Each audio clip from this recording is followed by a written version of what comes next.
Hello and welcome to a Sunday Setons Epic. This one, a 1620 average rated game going down in the early hours of this morning. Alright, let's do away with that. Turn that down a tad. Zoom in. Yeah, I'm always in a bit of a dilemma when it comes to these games because there's part of me that thinks, I best review it in case it don't desync. And then there's part of me that thinks, yeah, but because it's an epic, it's going to take the computer ages. So you know what, I'm going to roll the dice and just go with the cast today. If it does desync, well, you won't be seeing this, will you? And so just before we begin, big welcome to Johannes and Night Owl. They've both become members on the old Support Commanders page. 20 games there, but for now, it's the epic we've all been waiting for. So let's go introducing our teams. Next on the list, by the way, is we've got to do a Germany-style game. Seeing as I've got a lot of people that watch from Germany. We've already done the UK. We started there, and the US of A, but now let's go with, there doesn't seem to be very many Germans in this game today, so you know what, we're going to skip it. We'll just go with Team 1. Team 1 here on the lower west side, Team 2 up there in the upper east side. So let's start with Team 1. We'll start in the forward position, seeing as that's where it all begins. It's SatoshiNakamoto in electric blue there, the UEF, the 1400 going first land. In that, the guy was allegedly behind Bitcoin, if you believe that. Yeah, moving further down to the beach in orange, we've got GULMO, a 1900 Cybran there. Tried to say Cybran and 1900 at the same time. Doesn't work. Also going first land. Moving to the rear in Ferrari red, we've got ShadySocks. Nice to see you again. Also a Cybran there, the 2K rated player. Going first land, he's the air player for his team. And last but not least, on cliff or the rock position in purple, going first air, also Cybran, is Aurand, a 1200 there. And he's surrounding his mass points with P-Gens, perhaps hoping to save a little bit on energy when it comes to upgrading the old mass points. Alright, let's go and introduce their opponents then. Team 2 today, we've got JT, a 1500. He features prominently on the channel as well. Cybran going first and second and third and fourth and fifth and sixth and seventh. Land there in sky blue. He's, as we said, 1500. Making his way down. We also see to his north here is, let's just say CumCitron. Yeah, come here, Citron here. Come. And he is in grey. He's 1700. Mind you, I think I'm after that initial opening minutes, but YouTube's always changing the rules of what you can and can't say. Basically, you can say less and less as with each passing new. Oh, we've just updated our terms. Every time they do that, there's basically less stuff that you can say. But for now, I'm just going to say the grey player is making his way towards the front. Perhaps that's a safe way of saying it. And of course, the new meta. It's been new for about 10 years. And he's making his way there, as is his opposite number there, GULMO. So it does look like the standard 2 versus 2.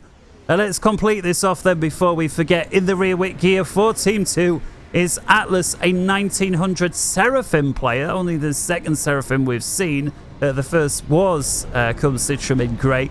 He's there in green going first land. And then last but not least, in white, we've got Meat Missile. I believe this is the first time we've had this play on the channel. I would remember a name like that unless, of course, he's changed it. In white, a Cybran there, having gone first. Who knows? Let's just say first land, second air, third land. Taking a look, actually, I'm not so sure. For 4 minutes, he's not made any play for his side island. And GULMO with plenty of scouts and a couple of fighters in the area, no doubt trying now to think, well, you ain't got it at this point, I'm going to try and deny you the island. And he does appear to have enough aircraft in the area to deny at least a transport. Also of note, on the northern island, nobody's made a play there either. In fact, both players with scouts in the area, purple and grey, both of them thinking, well, you know, what's going on here? Nice intercept there, actually. CumCitron, the player for Team 2, sending bombers across the way. One of them there was picked off, I believe, by this guy. We see with a kill there. And where's he moving here? Well, looks like CumCitron's attempt, at least initially, is to try and deny SatoshiNakamoto some build. He's trying to thread that bomber in such a way it's not detected. There's another one making its way over here. Who only knows what those targets may be, and still jostling for this side island. Does appear that Aurand's going to be the first one. Indeed he is, with a transport loading with engineers to make a play for it after 5 minutes. And here we see there were something shot down there. Didn't quite see what it was, but the first one with the drop is GULMO, and so a little change there. The beach player for the southern team getting the islands, and it looks like the southern team's also going to get the islands in the northern pond. Let's take a look meanwhile in the central areas as this battle unfolds.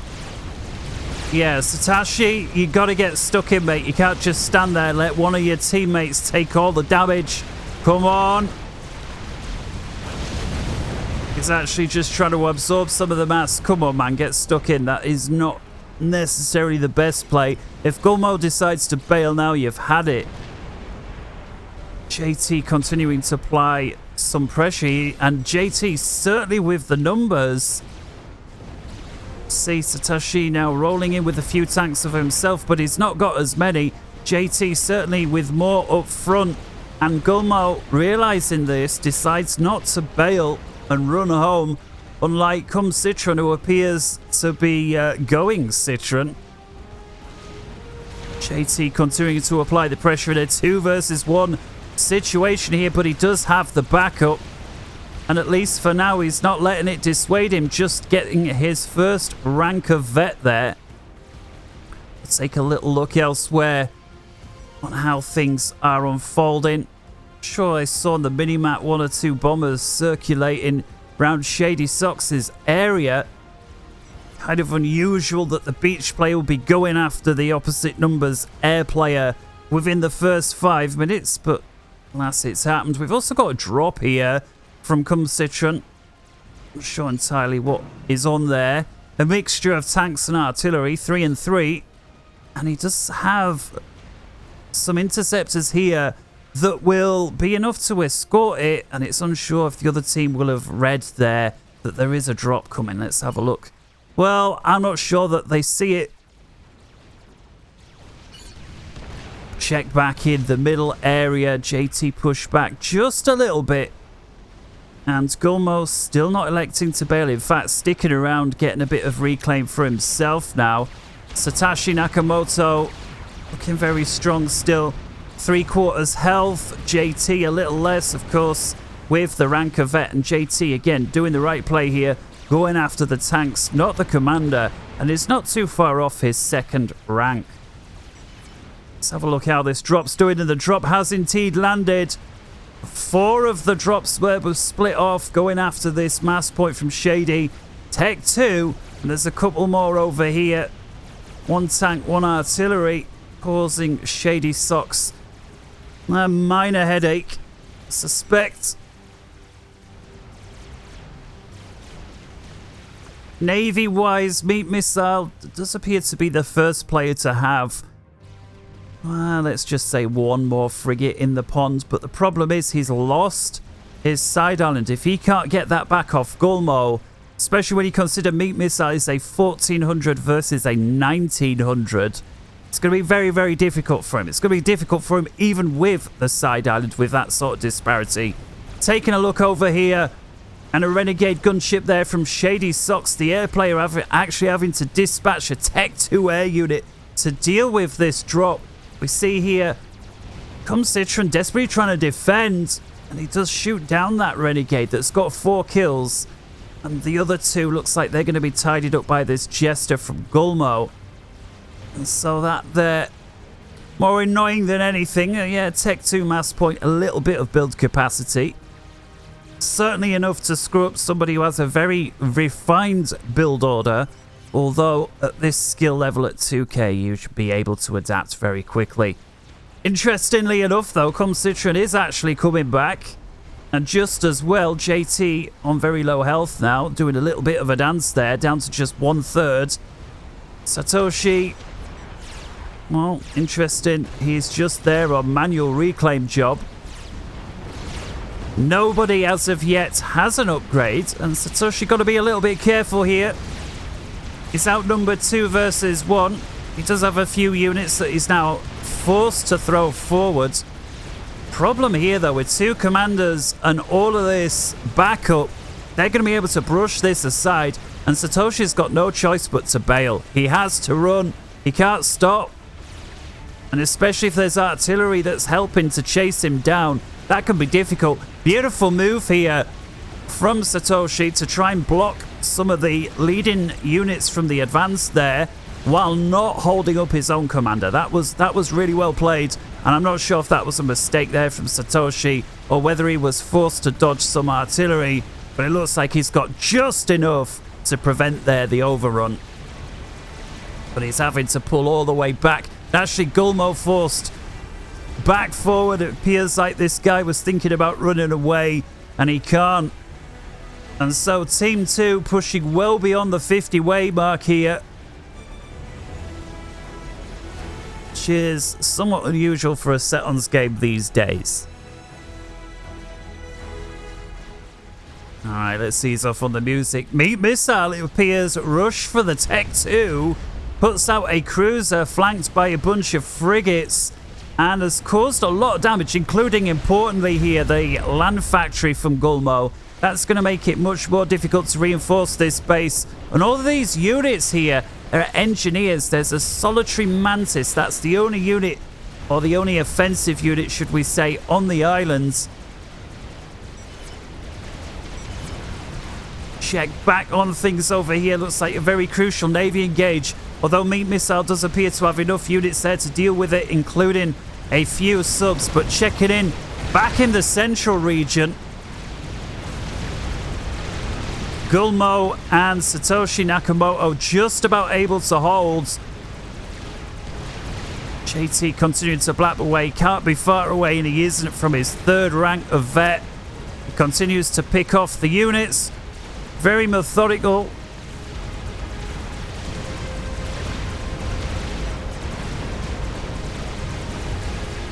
And looks like is continuing to try and bulldoze his way. In fact, this is much more like the older style of play where we used to just build lots of factories and just basically, it was like who could get the most spam out the quickest.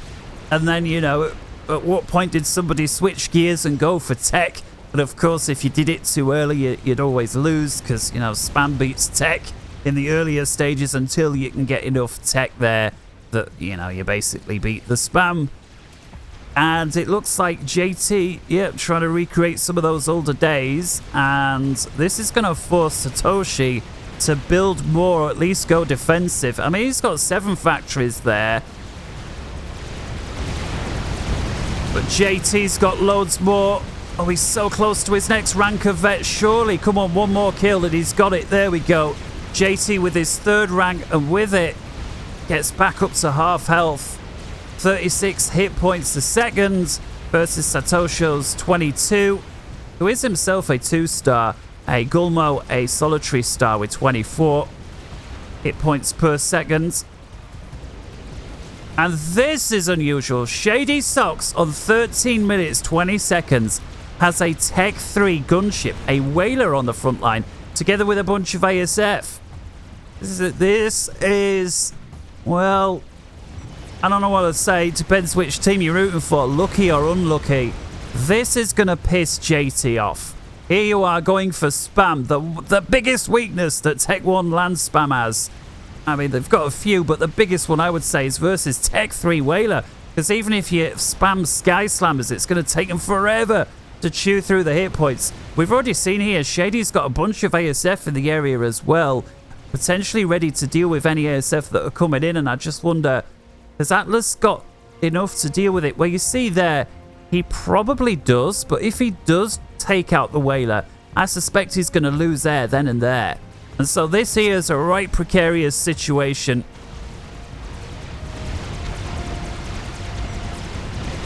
Feel for JT, yeah, he's got no other option than to spam Tech 1 AAA, the Tracers. And the 2 commanders still stood here from Team 1, just dealing with any units as and when they run by. And I just wonder here, has a decision already been made to cancel the push? We see JT standing further back in the water. He doesn't really have a choice. He's seen his opponent's got a lot of air. Tech 3 chews through the hit points on the commander awfully quick. Quick look elsewhere then. Northern Pond, things relatively static. I don't know why, but every time I seem to cast a Setons, the Northern Pond almost always seems to be the quieter of the two. I'm not sure if that's just the way that the cookies crumbled or if there is something to that. First player with Tech on to support the central bridge is Team 1 with Gulmo here. Seraphim Destroyer. And a ping there. I can only imagine that's from JT. It was as if it weren't bad enough to contend with the Tech 3 Air. Now has a Tech 2 Navy to deal with. I just wonder, who are these plans? Well, look at this. All of these plans are from JT. Look at it. He's going for more and more spam. And here we do now see the response from Satoshi. He realizes, yeah, I'm going to get out spammed unless I get stuck in myself. Gulmo still bare. Satoshi trying to get a Tech 2 upgrade on the front line. Well, providing he can keep his commander covered, and this Navy will help. He may be able to get that. Taking a look from the northern ponds, and CumCitron has broken through the halfway mark, although it's only with Tech 1. But I'd like to see him wipe these units out just because he can. You know, if he can have a fight and win, generally speaking, you should. ShadySocks over here with his whalers and his escort. And there is a solitary cruiser there, but that's not going to last too long if the whalers decide to primary it. And they don't. ShadySocks bails, and the whalers forced to break off.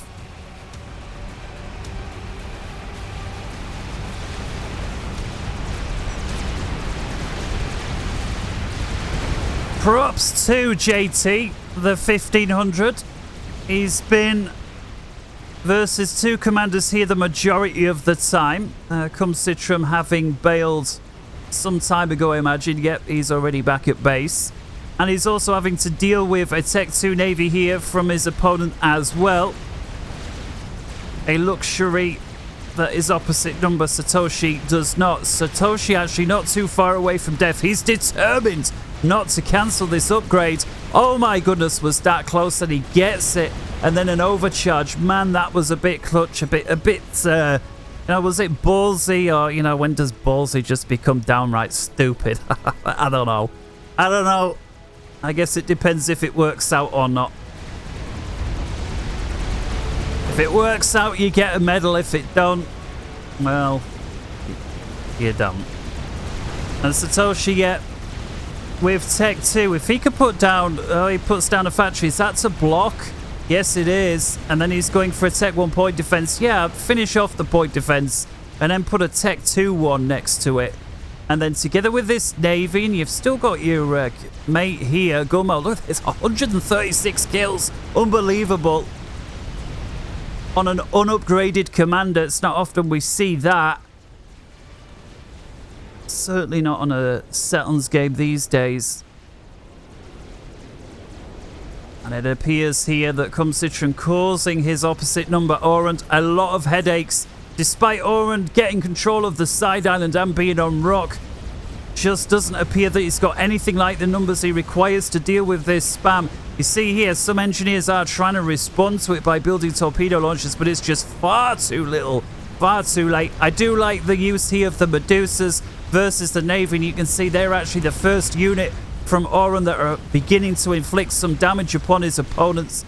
At least 3 or 4 frigates there from CumCitron taken out, and there may be a few more here that are about to go, and at least one more there does.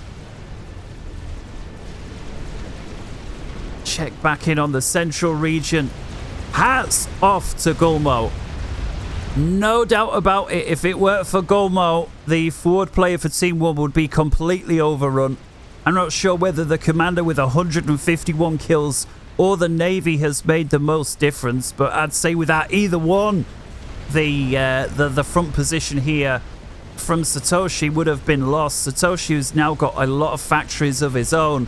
There's going to be quite a lot of reclaim on the field here now. We see there's several thousand mass already, and we see players have been reclaiming the whole time as it is. GULMO, the first one to just dedicate a factory to attack, move, reclaim orders for the engineers. That's going to feed his eco nicely just as well. I mean, he deserves it. He fought a lot there, and he's trying to deal with Navy. Incidentally, Navy from Meat Missile, who has been able to retake his side island. And with it, it's one side island apiece.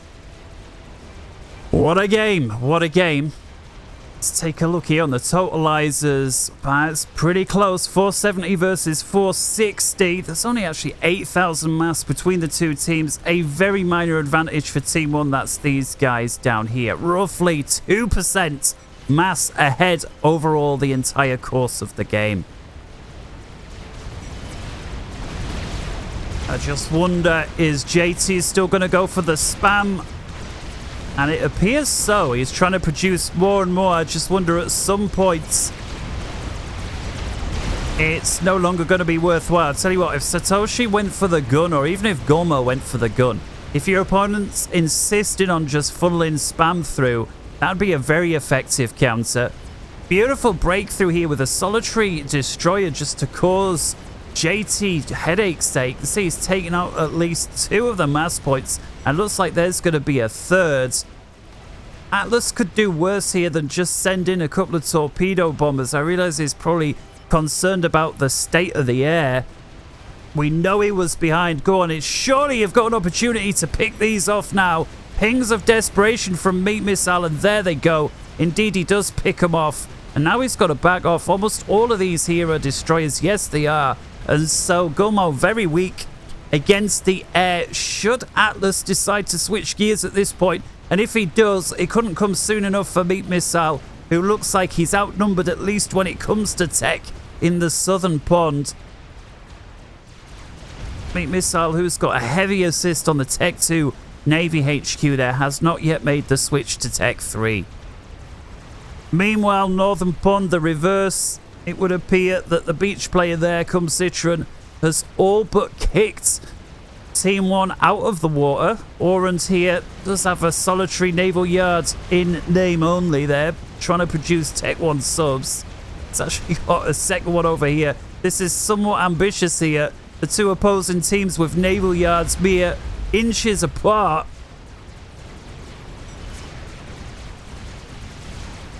This is a crazy game. This is a crazy game. Oh, nice pick up here, potentially from Meat Missile. Inferior units outnumbering a superior unit. The Tech versus Spam. We've also got a Tech 2 Barracuda sub a little further back, so surely eventually we're going to get it. The destroyer, of course, does have anti-torpedo measures, so not all of these weapons coming in will miss. There you see some of them are deflected and launches torpedoes of its own, but it does appear that ever so slightly this destroyer's days are numbered. 51 kills, and I'm sure it's going to get 1 or 2 more, perhaps not. And there we see the final rounds impacting hardly in the field. A minor victory there for Meat Missile, but definitely needed. Meat Missile, who at least now at first glance has got half the ocean under his control. Just a fear that his opponent again has got the numbers with regards to the tech. Somehow Aurand's been allowed to finish a couple more of these naval yards, and I got to give huge credit to him for not just giving up. I mean, the naval game here was lost. It's actually sending a solitary sub on the case of this destroyer, but CumCitron, who was not asleep at the wheel, elects to reclaim it, and he almost managed it. The sub there, just about 20% or so health left. This cruiser with a shed load of kills, and there's not much long left here now for Aurand, who decided to go for Tech 3 on his side island. This has been a huge investment. I like this decision. TAC missile launchers. He'll be able to pick off. Let's have a little look. I realize we've just heard a nuke there. Naval yards.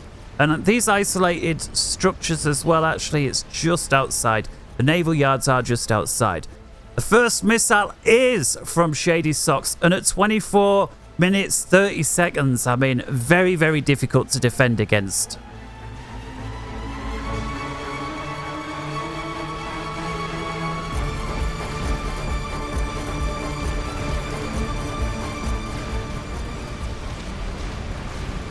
ShadySocks there requesting for anti-air support.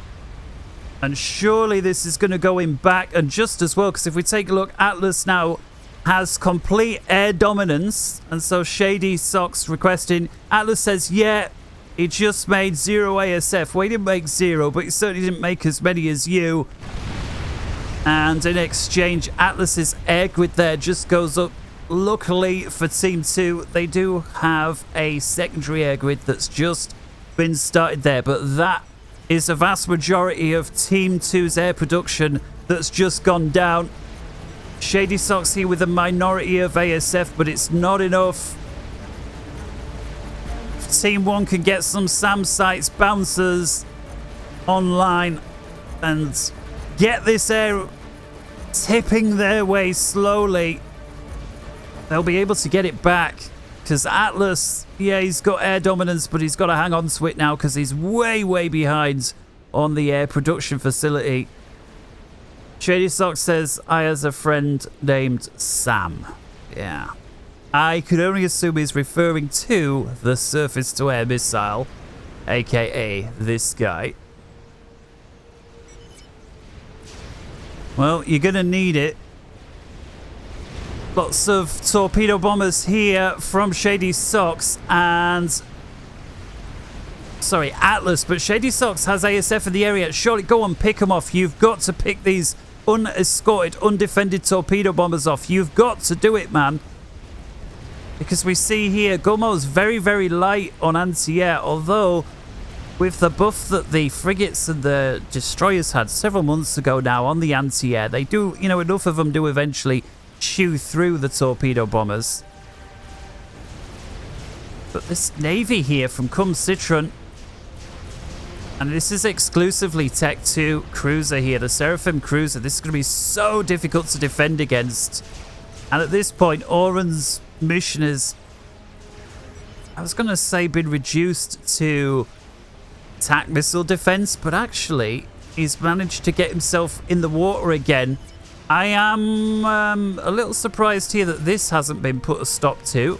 Let's take a little look. Are they even aware it's there? Well, yes, they are aware it's there. Aurand is actually dealing with it with a gunship. Good. Good call.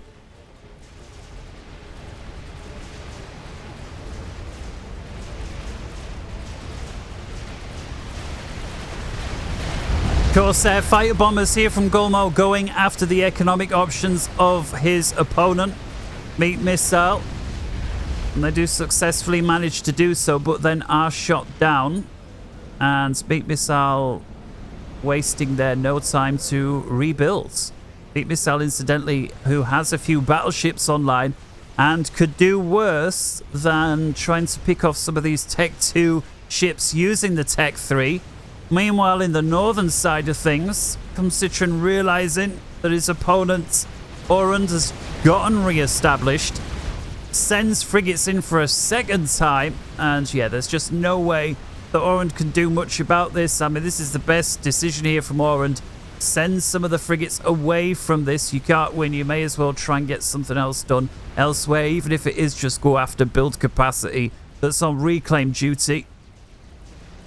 Yeah, this is disheartening, man. If this happened to me, I mean, well, you know, the towel would be out the window. It would. It's so disheartening, man. Especially then if the game starts to lag. There's only one thing worse than dying on Supreme Commander, and that's lagging to death. You know, you're dying anyway, and it's lagging, and it's like, oh my goodness. I mean, that was the worst thing. And guys, back in the day, you know, many more people had a slower computer. It was obviously less well optimized as well, and it was so easy for a game that went on to lag, and -5 sim speed was pretty typical for bigger games. Oh my goodness. Big air fight meanwhile. And Atlas retains control of the skies and pursues ShadySocks, who tries to bail. Shady is forced to recommit rather than lose everything for naught. Shady is actually trying to get some SAM sites sprinkled in. And gets another nuke out. Do you know, I'm just wondering if that nuke had been fired here, would it have made a difference? I guess there was no guarantee that CumCitron weren't going to bail. But had that nuke landed there, I mean, that could have potentially opened the game up again for Aurand. Again, easy to say and see from our perspective.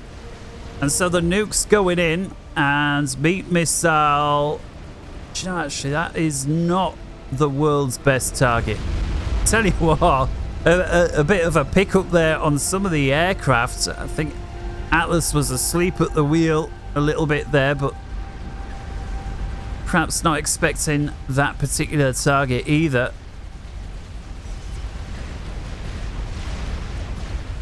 GULMO now with quite a large number of battleships. He's also got some aircraft carriers.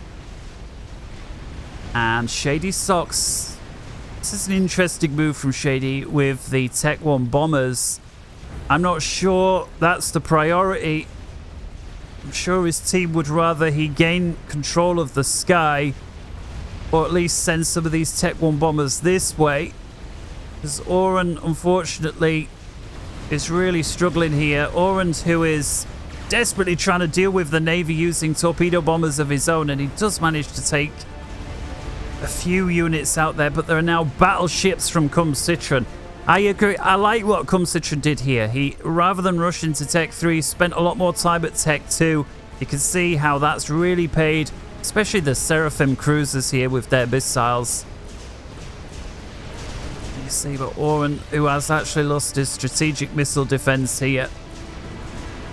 Terrible. Taking a look at Aurand's income, down to just 200 mass per tick. Less than half of what many of his opponents have got. Although meat missile having a nuke there is also much less than he should be at 300, and is now expected to deal with an overwhelming navy. A navy where ShadySocks again is assisting, and I'm not sure he is perhaps just here for the mass. Shady now going after some torpedo bombers. Oh, and he gets some of them and then bails. That is a beautiful pickup there from Shady, who up until now some of his airplay may have been questionable despite the fast nuke, but by creeping these SAM sites up, it's going to make it very expensive for Atlas to fly cover for this area, and it's going to force him to hang back. You see, every time one of these aircraft strays a little too far forward, it's picked up. Now these torpedo bombers, I mean, some of them are going to get in and 90s. Oh, it does finally pick off the battleship there. But I mean, it feels like a minor victory. Seems like Team 2 are really going to take control, well, of the northern pond, let's say. Anyway, Team 1 clearly winning in the south. And Shady does appear to be getting his numbers back. Although, very quick rebuild here from Atlas. And his secondary air grid is well underway as well.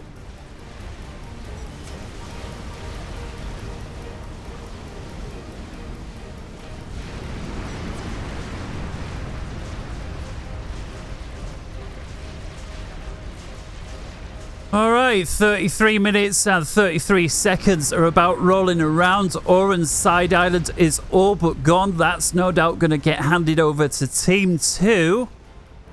Side island down here still under Team 2's control for now, although Team 1 looking much stronger.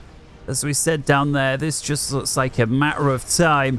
And so, as is also common on Setons, we get this rotational movement, and today it's an anti-clockwise motion as the beach teams on both sides pushing out, defeating their opposite numbers. Meat Missile, who arguably held, or Not much to argue about. It has held for longer, although appears to have a much less well-developed base.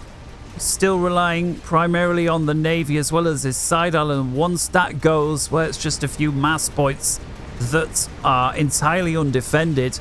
So we compare that with the other side, Aurand, who by some magical just shed loads of attack missiles here, has been able to hold, and with it he's got about 4 or 5 mass points that remain under his control.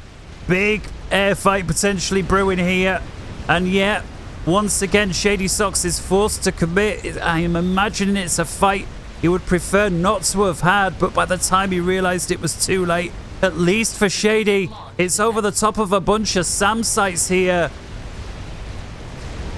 And I think we may just be about to witness the change. And Atlas realizes it. Atlas bails. And for now, Atlas still has the numbers. But I reckon Atlas...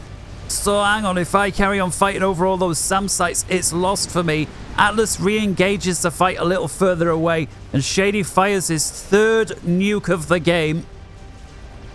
We've also got some nuke subs here. And it's unclear if they are manufacturing a nuke, or they're just using their attack missile ability. But man, I've been blown away by the range of those tactical missile of the nuke, the Plan B, the Cybran one. And that's a beautiful nuke there right into the front of JT's base. We saw a crab under construction amongst other things. Let's take a look here at the nuke launcher. 192 kills in totality with 163,000 mass.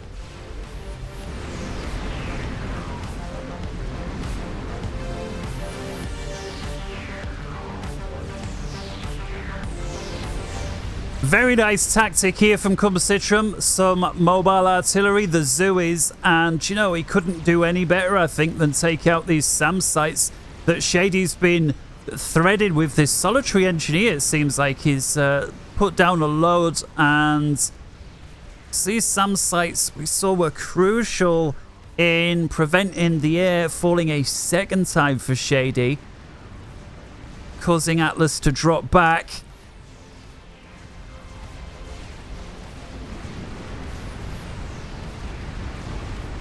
I think Shady could do worse here than ask his teammate to deal with these Zooies. Put a couple of destroyers or frigates, I'd say, on a patrol, but that's not always necessarily the best move. But certainly use the ships to screen the SAM sites. We see there a few of the SAM sites have been lost.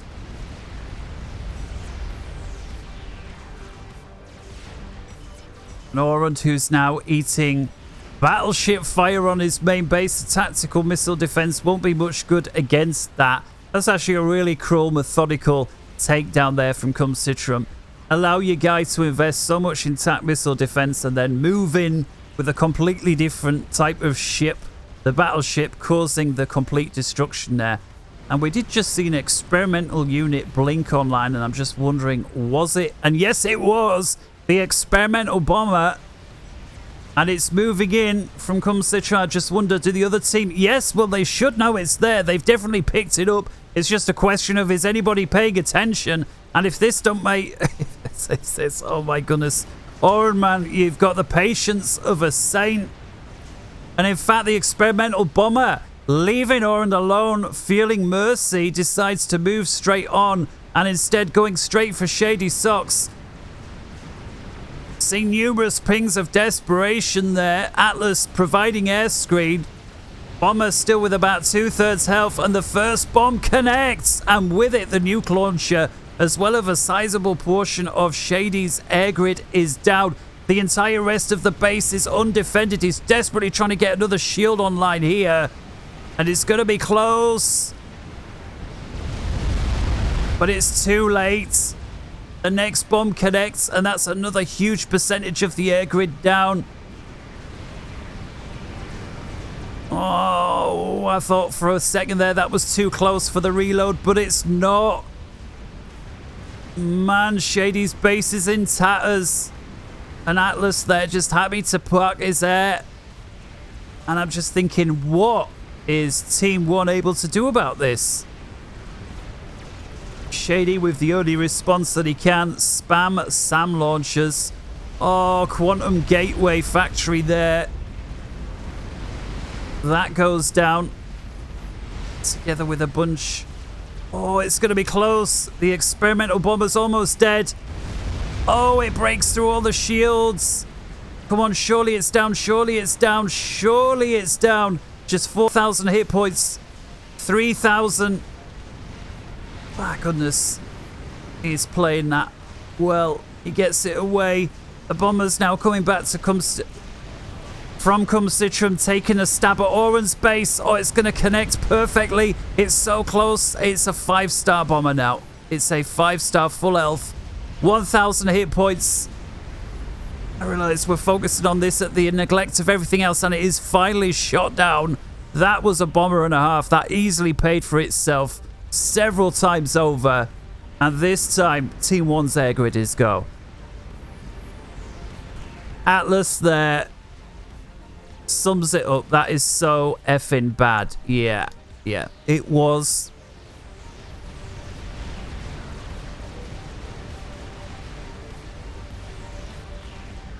And there's the next one from Citron. I just think, well, what's going to stop it this time? We do have what appears to be some Tech 3 artillery getting fired across the field.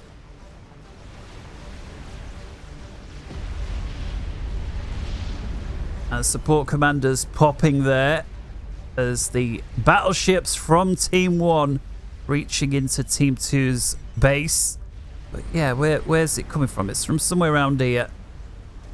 Always blind. Come on, where is it? There it is. That's why it's in the other team. ShadySocks. Oh, that was a nice connection, man. Look at that air grid that just went down to the Tech 3 artillery. That must have been at least 10 factories there. The associated fusions gone up. That was a good connection. Unfortunately for Shady and his team, Atlas has begun to shield up his main base. There's still a lot of exposed stuff. There's a bunch more. There's at least 3 or 4 more air factories and their fusions gone up. Actually do worse than take these air pads out, and a lot of CumCitron's base is wide open as well, although Citron playing like he's done this before, spacing his fusion reactors out randomly. Yes, they're difficult to defend like that, but also difficult to attack with standoff artillery. And here's the experimental bomber from CumCitron being screened as it approaches. This time GULMO's main base is about 2/3 health. The bomb is away, and it breaks through one of the shields. The second shield holds, and this is going to get shot down. Wow, GULMO shoots down the experimental bomber for a minimal amount of damage. I'm not sure entirely how much it took out, but I'm sure that CumCitron will have not been happy with that. And that could have been a lot worse. GULMO there, keeping his team in the game, having shot down that experimental bomber. And I'm sure if CumCitron had his time again, he would have picked a different target or to come in from a different angle.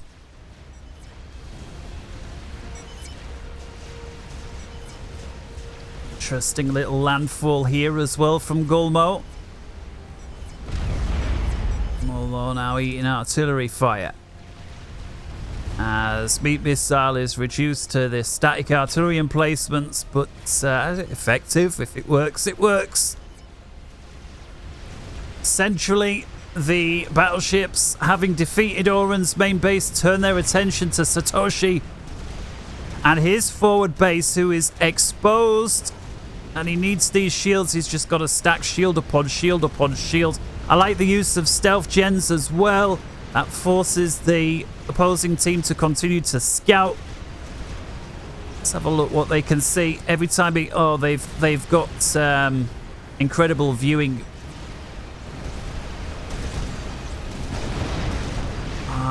He's losing, man.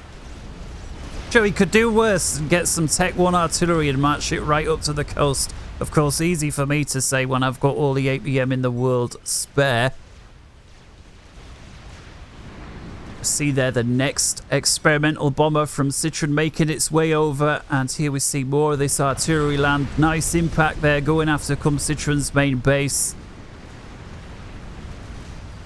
And here these nuclear missile launchers firing waves of TAC missiles, and actually some of these have got a nuke in the clip. I just saw, when I say some, I mean one of them has a nuke, and there are now 6 nuclear subs there. And I just wonder if the northern team are aware of it. 44 minutes. Let's take a look at the totalities then. Income, you see, is pretty close.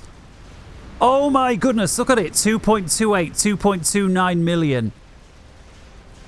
Who ticks over first? 2.3, 2.28. We're talking less than 1% difference over the course of the game for the economy. Doesn't get much closer than that. 625 rating, we would expect it to be as such. And the experimental bomber is shot down.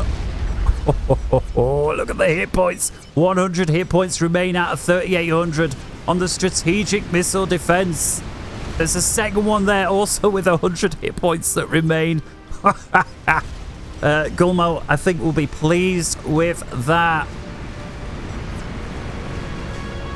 All you do is cheese and capable of anything else, and you still lose the game. Oh my goodness, the name calling has begun. The cheese. Well, I don't think the game is quite over yet. Clearly the northern team controls it. Oh, beautiful pickup. Unbelievable. Look at the range of these things. These nuclear subs literally just picked off the strategic nuke there, the strategic missile defense from all of that distance. I'm telling you, man, these things had a right buff at some point range-wise. And now that leaves GULMO free to just fire nukes.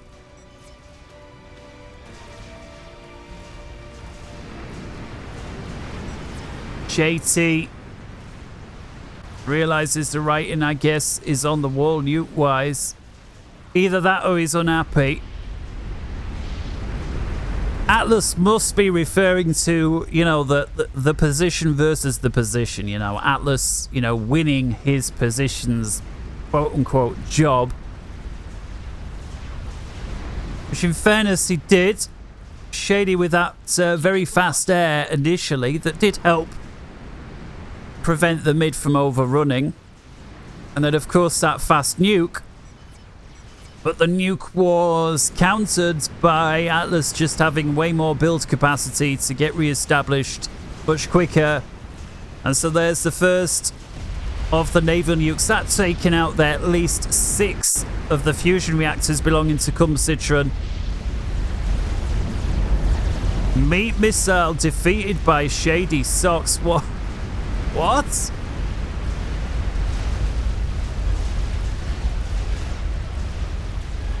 Telly overpowered, need nerf, good game, says Shady.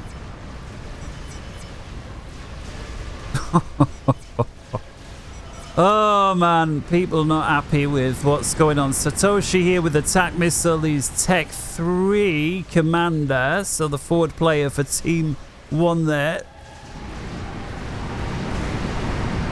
And I wonder, is he going to fire it or is he going to go for Billy? He's going for Billy Newt. Satoshi is going for Billy Newt. I just wonder, is he going to be able to do it?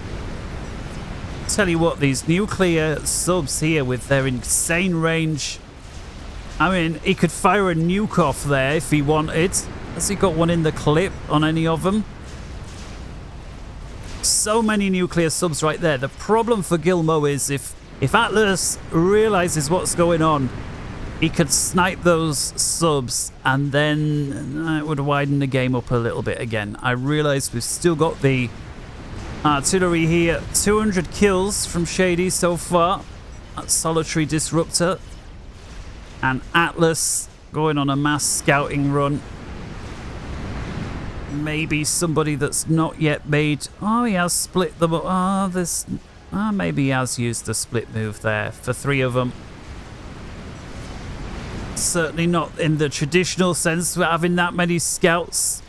Shady's actually just saturated this half of the map with SAM sites. How many has he got? 84. 84. I mean, Atlas, if that doesn't say that he thinks you got control of the skies, nothing else will.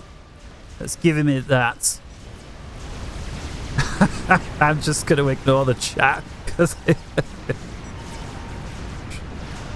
Oh, sniper attempt here from GULMO versus the anti-nuke. It's got 3 in the clip, but I think there's enough shielding here and enough anti-air from Citron to prevent it breaking through, and indeed that is the case. A few more, a couple of strats in there, that would have done it. Alas, it weren't to be. And credit to CumCitron to continue to play.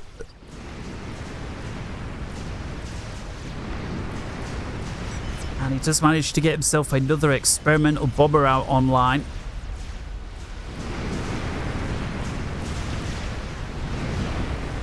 Strategic launch. Satoshi here, very close to getting the Billy nuke ready. Of course, he's got not much of a base left. And a surprise here. CumCitron fires a nuke at point blank range from one of the Tech 3 battleships. It is shot down and intercepted with the one nuclear missile that was, or the one anti-nuke there. Now, if he's got another one, and he at least doesn't appear to have one ready, oh, that could have changed things. 50 minutes.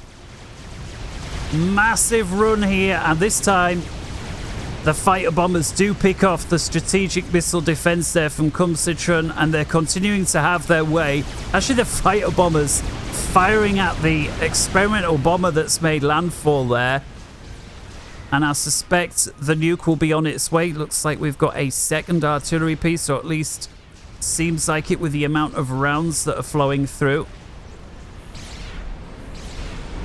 Satoshi here, he's got his Billy nuke ready. It looks like he's struggling to build anything at all, despite being a tech. Oh, he's building a Tech 3 factory, but it's still taking him far too long. I suspect he doesn't really have the eco to do it.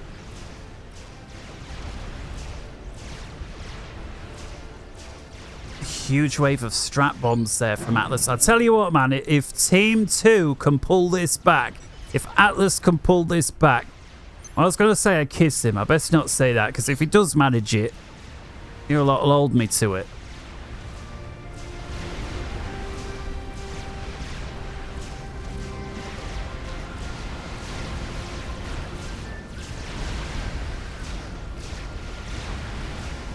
Take a look now. Ecos no longer as evenly as finely balanced as they were. Team 2 2.94, Team 1 2.91, Team 2 2.95. Team 2 actually pulling ahead? What is this? These guys up here pulling ahead economically speaking.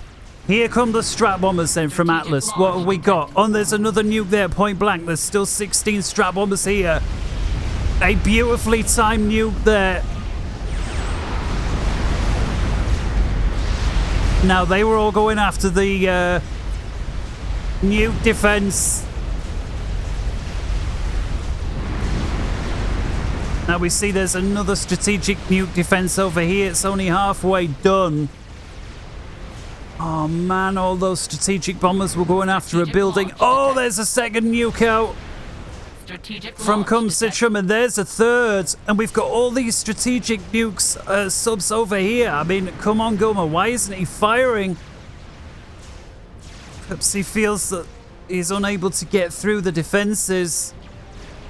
I wouldn't be so sure, but it's a spread attack with the nuke. The first one connects, that takes out that artillery that have been causing them no end of headaches, and the second one, that's going to connect, and that is a huge number of fusion reactors there that go down. I think that's 8 and 9, and so with it about 16,000 energy that Team 1 were enjoying is wiped off. We've also got this cheeky stealth build here from Atlas. I don't believe it. Have they not seen him? They haven't seen him. Oh my goodness. I'm so glad I didn't say I'm going to kiss you if you win this, because he might just win.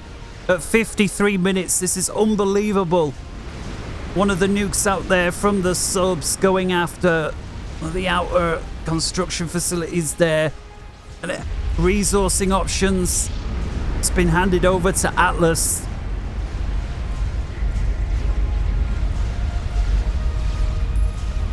If you haven't already done so, do go ahead, give us a like. Atlas having a little scout run here, seeing what's what, if he can find anybody. And I just wonder, does he have anybody? Well, he's got Aurand, but perhaps not the highest priority target. ACU might still be here, so it looks like they're desperately trying to find ShadySocks. And if we jump to Shady, of course, this is all personal now because they've all been slinging mud at one another. Shady's actually a million miles away. He's not going to be able to snipe Shady using that TML base. Although he will certainly be able to destroy a large portion of his base. I don't believe this, that they have no idea that he's there. Another nuke fired. This one going into Atlas. Oh! That was a huge number of support commanders that just went up. More nukes out from GULMO. Oh, and it's starting to... Oh, it's just starting to... I mean, some people say now it tips this way 20 minutes ago. All right. It's like it was starting to tip. I don't know. Last time we said it was neck and neck, and as soon as the scores have opened up a bit... Although, interestingly, they were opening up in the team that, as I saw it, was starting to lose, even though they were pulling ahead on paper. We take a look now. This is more like it. Team 2 now well ahead. Almost a 3-1 lead, economically speaking. But Atlas has still not been spotted. Strategic launch detected. ShadySocks. No, they've no idea he's right there. Although, unfortunately, he's never going to be able to pick him off. Someone sent... I literally just got a notification. Sent mass 0. Guess I have to kill all SMD then. Wow. Oh, here come the TAC missile. That, you know, it's a shame. And he's going after the TAC missile. Oh, how did it... I can't believe that he didn't just break through. Strategic launch detected. Got strat bombers taken apart. Oh, the strategic missile defense there belonging to Atlas is down. A nuke was fired in, the last nuke there from CumCitron. That was shot down. Shady, who was unable to tear apart this strategic missile defense, despite the overwhelming amount of attack missiles. I just don't think he chained them in right. You know, if you have a huge wave and they all hit the shield at the same time versus chaining them in. I mean, he's causing a lot of damage here. And there we go. Nuke impacts in Atlas's main base. Speed time up just a little bit. Who's over here? Atlas is actually teleported away, so he got out before he could be killed. Attack missiles still launching. Shady has now responded by building attack missile defenses. There's a few more that are shot, but yeah, they're not going to get through. Unfortunately, if you are rooting for Atlas, and what appears to be another nuke there connecting, the methodical destruction of Team 2. And now the SCAF is online as well from Shady, as if things weren't bad enough. The SCAF is actually playing defensive versus this Navy that's been absolutely instrumental. CumCitron, should I say, played so well. And huge credit to Aurand, by the way, for not lobbing in the towel. He's held on with almost nothing, but he's held with it, providing his team the cover on the flank, on the northern flank that they needed to do what they did. GULMO with his incredible navy there. These things, oh my goodness, just the range of these tactical missile launching nuclear subs is unbelievable. Look at him shredding this Tech 3 Navy. And Atlas, he's still trying to play. I mean, he's going all for it. Strategic launch detected.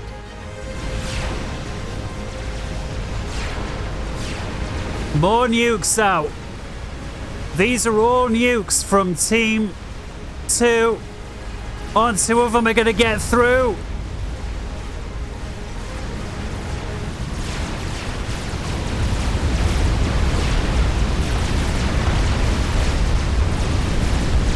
We're into the hour of epicosity. But I don't think it takes the biggest crystal ball in the world now to figure out that the game, if you are rooting for Team 2, is over. Come on, man. He's going to play it until the very end.